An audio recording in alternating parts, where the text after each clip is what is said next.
বউযাত্রা পিঠা, এই পিঠা বউর সাথে না নিলে মনে হয় বিয়েই অসম্পূর্ণ থেকে যায়। কিছু কিছু এলাকায় বউ যখন শ্বশুরবাড়িতে যায় তখন সঙ্গে কিন্তু অনেক রকম পিঠাপুলি নিয়ে যেতে হয়, নতুবা নানান রকম কথা শোনায়। এটা আসলে এক এক এলাকায় এক এক রকম নিয়ম রীতির মধ্যে পড়ে।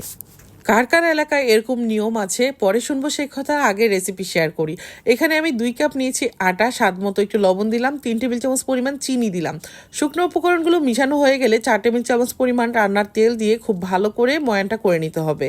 তারপর নর্মাল টেম্পারেচারে পানি দিয়ে এখন একটা ডো তৈরি করে নিব। আর ডোটা কিন্তু খুব বেশি শক্ত বা খুব নরম ওরকম না, হ্যাঁ। এখন আমি উপর থেকে আবারও 2 টেবিল চামচ পরিমাণ তেল দিয়ে দিলাম, দিয়ে খুব ভালো করে মাখিয়ে 10 মিনিটের জন্য রেস্টে রাখলাম। এখন যেটা করতে হবে, 2 ভাগ করে নিচ্ছি, আর 2 ভাগ করে 1 ভাগ দিয়ে বড় একটা রুটি বেলে নিতে হবে। এই বড় রুটিটার মধ্যেই কিন্তু অনেক রকম উপাদান অ্যাড করতে হবে। তারপর কিন্তু এরকম মুচমুচে বউযাত্রা পিঠা তৈরি করে 1 মাসের মতো বয়মে রেখে খেতে পারবেন। আশা করছি আজকের রেসিপি আপনাদের ভালো লাগবে, আর ভালো লাগলে বেশি বেশি শেয়ার করতে কেউ ভুলবেন না। এখন যেটা লাগবে বাটার, এর মধ্যে বাটার দিয়ে দিব। আর এই তো, এই বাটার নেওয়ার জন্য এই নাম্বারে কল করলেই হয়ে যাবে। এটা আমার নিজের হাতে তৈরি করা গরুর দুধের সরের বাটার। এই বাটার না দিলে এই পিঠার টেস্ট কিন্তু ভালো আসবে না। চাইলে কিন্তু তেল দিতে পারেন, তবে ওরকম টেস্টি হবে না। তো যার লাগবে তারা কিন্তু অর্ডার করে নেবেন। এখন আমি উপর থেকে কিছু আটা ছিটিয়ে দিচ্ছি, পুরোটাতে বাটার লাগিয়ে নিয়েছি।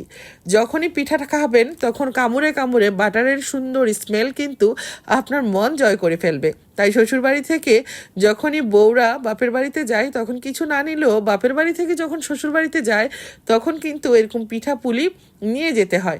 এক একজন খাবে আর সবাই বলবে এরকমের বউয়ের বাপের বাড়ি থেকে নিয়ে আসছে। আসলে এটা হলো মানে কি বলবো, যুগ যুগ ধরে অনেক পরিবর্তন চলে আসছে। এখন হয়তো আমরা অনেক রকম অন্যান্য খাবার দাবার দিয়ে দিই সাথে বউদের, কিন্তু তারপরেও কিন্তু পিঠাপুলির যে একটা চলন সেটা কিন্তু চলেই যাচ্ছে বিভিন্ন এলাকায়, তাই না? এখন আমি যেগুলো করেছি এগুলো আসলে আপনাদের চোখে দেখে বুঝে নিতে হবে, আমার বলে দেওয়ার কিছু নেই।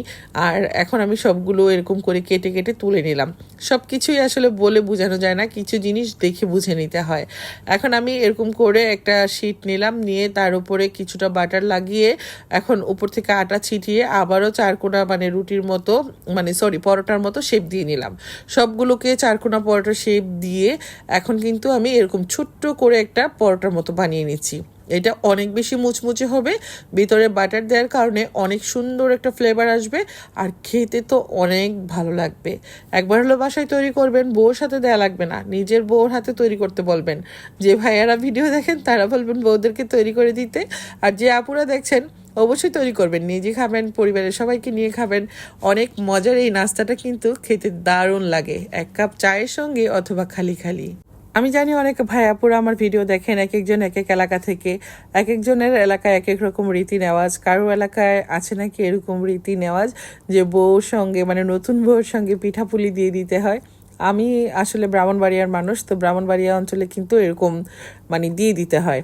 তো যাই হোক, অনেক কথা বলে ফেললাম, কথা বলতে বলতে নাস্তাটা ভেজে নিলাম। অল্প আঁচে তেলটা গরম করে নিতে হবে প্রথমে ভালো করে, তারপর কিন্তু মিডিয়াম আঁচে রেখে মিনিমাম 5 থেকে 6 মিনিটের মতো এই নাস্তাগুলো ভেজে নিতে হবে। তারপর কিন্তু যখন একটু ঠান্ডা হবে একদম ক্রিস্পি হয়ে যাবে আর ভিতর থেকে অনেকটা সফট।